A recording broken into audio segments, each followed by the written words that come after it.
विश्व के सभी मेरे साथियों को राजरत्न अम्बेडकर की ओर से जय भीम, नमो बुद्धाय।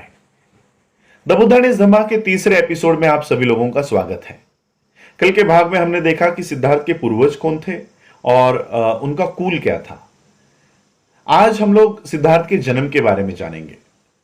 सिद्धार्थ इनका जो जन्म हुआ था, ये शुद्धोधन इनके घर जन्मे थे। उस समय शाक्यों की एक प्रथा थी, वो गर्मियों में, मध्य गर्मियों में एक उत्सव मनाया करते थे। ये उत्सव सभी शाक्य इस उत्सव में शामिल हुआ करते थे, सभी शासक परिवार इसमें शामिल हुआ करते थे और ये सामान्य रूप से 7 दिनों तक ये उत्सव चलता था। एक बार महामाया ने ये निश्चय किया कि इस बार का जो उत्सव है वो बड़ी दृढ़तापूर्वक उसको मनाएंगे। फलों से, फूलों से, अन्न धान्यों से इसको मनाया जाएगा, लेकिन किसी भी तरह का मद्यपान इस उत्सव में नहीं हुआ करता था। महामाया 7वें दिन यानी इस उत्सव के आखिरी दिन सुबह जल्दी उठी, सुगंधित पानी से वो नहाई, अच्छे आभूषण पहने, अच्छा खाना खाया और पूरा वो उत्सव में शामिल हुई। पूरा राज परिवार, शासक परिवार शामिल हुआ और उस रात को फिर वो अपने शयन कक्ष में, अपनी शैया के ऊपर, वो शैया भी फूलों से सजाई गई थी, सुगंधित द्रव्यों से सजाई गई थी। और उस रात शुद्धोधन और महामाया ये समीप आए, नजदीक आए और उसी रात महामाया को गर्भधारणा हुई। उसी शैया पे लेटे हुए महामाया को एक सपना आया। महामाया ने देखा, अपने सपने में देखा कि 4 विश्व के रक्षक उनकी जो शैया है वो शैया उठाकर हिमालय पर्वत पर ले गए। हिमालय पर्वत पर ले जाने के बाद एक और वो 4 विश्व के रक्षक खड़े हो गए और उनकी पत्नियां, वो 4 रक्षकों की पत्नियां आई और महामाया को मानसरोवर तालाब पर लेकर गई, उनको सुगंधित पानी से नहलाया, अच्छे आभूषण पहनाए, जैसे किसी बड़े महानव से, महामानव से उनकी मुलाकात करवानी हो। और फिर थोड़ी ही देर में बोधिसत्व सुमेध नाम की व्यक्ति महामाया के पास आई और महामाया से कहा कि मैं अपना आखिरी जन्म लेना चाहता हूं, क्या आप मेरी माता बनेंगी? महामाया ने बड़े ही उत्साह से और चाह से कहा, क्यों नहीं, मैं आपकी मां बनने के लिए तैयार हूं। और तभी उनका सपना, उनको जाग आ गई, उनका सपना टूट गया और उन्होंने ये सपना ये शुद्धोधन को बताया। शुद्धोधन ने दूसरे दिन उनके जो 8 ब्राह्मण हुआ करते थे, जो इस विद्या में पारंगत थे, उनको बुलाया, उनको आभूषण दिए, उनको खाना पीना दिया, उनकी जो फीस हुआ करती थी वो दिया। और शुद्धोधन ने यह सपना उन ब्राह्मणों को बताया कि इस सपने का अर्थ बताओ। वो सारे ब्राह्मण उस सपने का अर्थ ढूंढते ढूंढते उन्होंने राजा को, शुद्धोधन को बताया कि आप कोई चिंता ना करें, आपके घर एक बालक जन्म लेगा।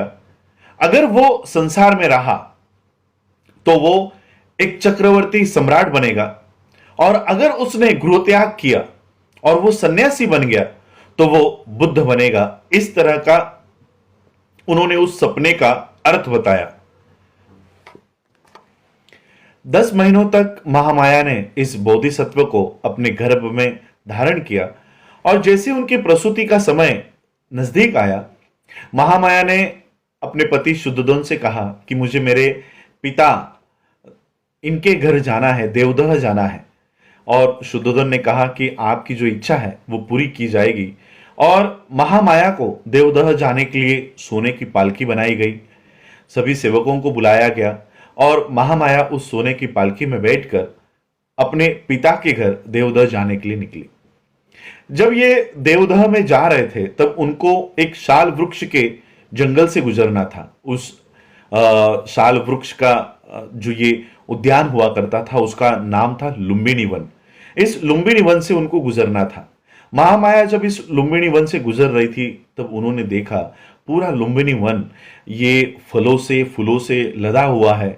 सभी प्रकार के पक्षी वहां पर चह रहे हैं, चहका रहे हैं, गाना गा रहे हैं। सभी एक अच्छा दृश्य उनको वहां पर दिखा और महामाया ने ये इच्छा व्यक्त की कि थोड़ी देर यहां पर रुकते हैं और यहां का आनंद लेते हैं। महामाया ने सेवकों से कहा कि ये जो पालकी है यहीं पे रुकवाओ, और महामाया एक विशाल ऐसे शाल वृक्ष के पास खड़ी हो गई और वो अपने हाथों से कुछ टहनी पकड़ने की कोशिश कर रही थी, लेकिन हवा की जोर से वो पेड़ की टहनियां ऊपर नीचे हो रही थी, लेकिन एक पेड़ की टहनी महामाया के हाथ में आ गई। जैसे ही उन्होंने वो पकड़ी, हवा की जोर से वो टहनी ऊपर उठ गई, और जैसे ही वो ऊपर उठ गई, महामाया ने खड़े खड़े ही इस बोधिसत्व को जन्म दे दिया। ये बोधिसत्व को जन्म दे दिया, वो साल था 563 बीसी। 563 बीसी वैशाख पूर्णिमा के दिन सिद्धार्थ का जन्म हुआ। महामाया और शुद्धोधन इनके शादी को कई साल बीतने के बाद सिद्धार्थ का जन्म हुआ था, और इसलिए पूरे शाक्यों में, पूरे शासक परिवार में एक आनंद का माहौल था। पूरे कपिलवस्तु में उत्सव मनाया गया। जिस समय सिद्धार्थ का जन्म हुआ उस समय शुद्धोधन ये राजा थे, और स्वाभाविक रूप से सिद्धार्थ ये राजकुमार बन गए। जैसे ही सिद्धार्थ का जन्म हुआ, हिमालय पर एक साधु रहा करते थे जिनका नाम था असित। असित जब अपना ध्यान कर रहे थे तब उन्हें इस आकाश से बुद्ध इस नाम की घोषणा उनको सुनाई देने लगी। वो अपना ध्यान छोड़कर वो अपने दृष्टि से जम्बूद्वीप की ओर देख रहे थे, और उन्होंने देखा कि ये बुद्ध की घोषणा क्यों हो रही है। और तब उन्होंने देखा कि शुद्धोधन के घर में एक बालक जन्मा है, और वो बहुत ही होशियार इस तरह का बालक है, ब्रिलियंट बालक है। तो असित ने इच्छा व्यक्त की कि उस बालक को देखना है, और असित अपने भांजे को लेकर भतीजे को लेकर, नारदत्त को लेकर वो कपिलवस्तु में आए। शुद्धोधन इनके महल पर आके उन्होंने देखा कि शुद्धोधन के महल के बाहर लाखों लोग इकट्ठा हुए हैं। असित ने एक दरबान को, सेवक को कहा कि राजा को अंदर जाके बताओ कि एक साधु उनको मिलना चाहते हैं। तो ये सेवक अंदर आया, शुद्धोधन को बताया कि एक बहुत बूढ़े साधु आए हैं और वो आपको मिलना चाहते हैं। शुद्धोधन ने कहा कि उनको अंदर लेकर आओ। शुद्धोधन ने उस साधु के लिए बैठने के लिए अच्छा आसन बनाया और साधु को बैठने के लिए कहा। साधु ने कहा, शुद्धोधन ने पूछा कि मैंने आपको पहले कभी कपिलवस्तु में देखा नहीं, आप कहां से आए हो और आपका आने का कारण क्या है। असित ने बताया कि मुझे पता चला है कि आपके घर में एक बालक का जन्म हुआ है, मैं उसको देखने के लिए आया हूं। शुद्धोधन ने कहा कि बालक तो अभी सोया है, आपको थोड़ा इंतजार करना होगा। असित ने कहा कि इस तरह के बालक ज्यादा सोया नहीं करते, वो स्वभाव से ही जागरूक होते हैं। और जैसे ही ये शब्द सिद्धार्थ के कानों पे पड़े, सिद्धार्थ ने हलचल करके ये शुद्धोधन को जाहिर किया कि वो सोए नहीं है। तो असित को पास बुलाया गया। शुद्धोधन ने वो बालक अपने हाथ में दृढ़ता पूर्वक उठाकर असित को दिया, और असित ने उस बालक को देखते ही बालक के शरीर पर 32 वो लक्षण जो एक बोधिसत्व के, बुद्ध के शरीर पर होते हैं, वो लक्षण उन्होंने देखे। 80 छोटे छोटे मार्क्स उन्होंने पहचाने, और असित थोड़े देर में रोने लग गए। फूट फूट कर, सांसें भर भर कर वो रो रहे थे। शुद्धोधन को डर लगने लग गया कि मेरे बच्चे के भविष्य में कोई गलत तो नहीं है, ये रो क्यों रहे हैं। तो शुद्धोधन ने असित को रोका और पूछा कि आप रो क्यों रहे हो। असित ने कहा कि डरो मत, आपके बच्चे का भविष्य कोई गलत नहीं है, मैं अपने खुद के लिए रो रहा हूं। मैं इसलिए रो रहा हूं कि अब मैं बूढ़ा हो चुका हूं, कुछ सालों के बाद मर जाऊंगा।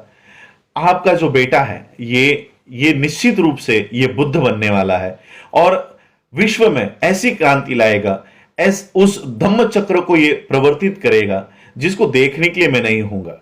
जिस धम्म की देशना ये आपका बच्चा देने वाला है, वो धम्म आदि में भी कल्याणकारक होगा, मध्य में भी कल्याणकारक होगा, और अंत में भी कल्याणकारक होगा। इस पूरे विश्व को दुख से बाहर निकालने वाला धम्म ये बालक देने वाला है और उसको देखने के लिए मैं जिंदा नहीं रहूंगा, इसलिए मैं अपने आप के लिए रो रहा हूं। असीत के साथ उनके जो भतीजे थे, असीत ने अपने भतीजे को कहा कि जब भी आप ये वार्ता सुनो कि सिद्धार्थ बुद्ध बन चुका है तो इनके शरण में चले जाना। और असीत ने ये सारी जो भविष्यवाणी थी वो बालक को लेकर की और राजा ने उनको अच्छा खाना पीना देकर फिर असीत वहां से चले गए। 5वें दिन इस बच्चे का नामकरण विधि था। नामकरण विधि हुआ, इस बच्चे का नाम सिद्धार्थ रखा गया।